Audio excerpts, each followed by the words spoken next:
Alright, this was not really on my list of books to pick up when I was getting my free comic book day stuff. And I guess I should have actually opened it up because I got home. I saw Mike Mignola's name on the cover. I saw Mike Mignola art on the cover, and I assumed, foolishly, I foolishly assumed there would be Mike Mignola art in the interior. And well, I was a little disappointed that I didn't see that. On the other hand, On the other hand, I really like this art by Mark Laszlo. I don't know that it's as good as the Mike Mignola art would have been. He has just got such a style. But this art, as Hellboy is interrogating this guy, and then he goes to interrogate the fortune teller that's in the room behind this guy, is fantastic. The setup story here is that this girl right here was found dead. She had all of her life drained out of her, so when she died, she was old and shriveled up. And he's like, why did that happen? And so he's talking to the fortune teller, and the fortune teller's like, I share my gift with people. I give them little bits of the future. In exchange, they give me some money, and I take a little bit of their life. It's fair trade, bro. Like fair trade coffee. That's how that works, I think. From here, the story kind of turns into a recap of Hellboy. It's not really a straight up story past this point. It's like she's seeing Hellboy's life as she uses her crystal ball. And there's a twist to all this, of course. But she's seeing Hellboy's life and getting an introduction to the character. And that's what we go through.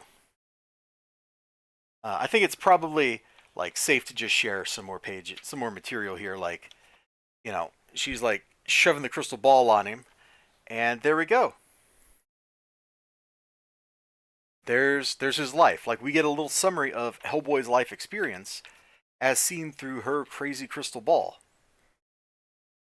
None of this is a surprise to a Hellboy reader, but it's a good introduction to the character, and I think it works pretty well for that purpose. It was an alright story, and I was very pleasantly surprised at the art. It's got a unique style, and it's got a lot of life and motion in it, which is something sometimes comic books are missing. Like if I go to the story for the Stranger Things part of this book. We will stop here.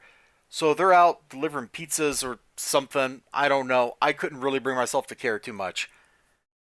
So I've already kind of forgotten what they're doing here. But they got a stack of pizzas. They're taking them somewhere. He's looking at a map. They're trying to find the directions. He almost turns into a coyote.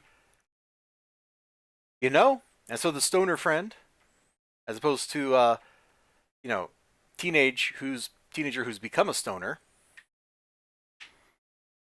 This reminds me of that time I faced my own furry freak. And so we get 3 quick stories of the stoner friend encountering weird monsters. He encounters the chupacabra, another critter, and then Quetzalcoatl or something.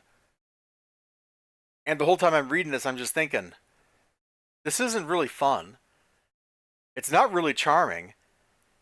And they're trying to play it for laughs, but I think it's failing on that account too. It doesn't really work. The funniest line in there is something they don't believe an 8-year-old.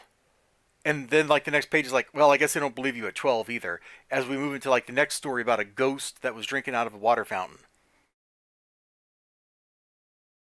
This does absolutely nothing to convince me to buy a Stranger Things comic book. So I guess it's probably a good thing that they've been putting those books out for a couple of years. And I guess it's a good thing I have not bought any of them because it feels like that story kind of would ruin the way I feel. It damaged how I look at Stranger Things. And your extended properties, your extended merchandise like comic books shouldn't make people feel that way about whatever they're reading, Hellboy story's pretty good. I gotta give him props for coming up with a little introductory story for a character that's freaking old, dude.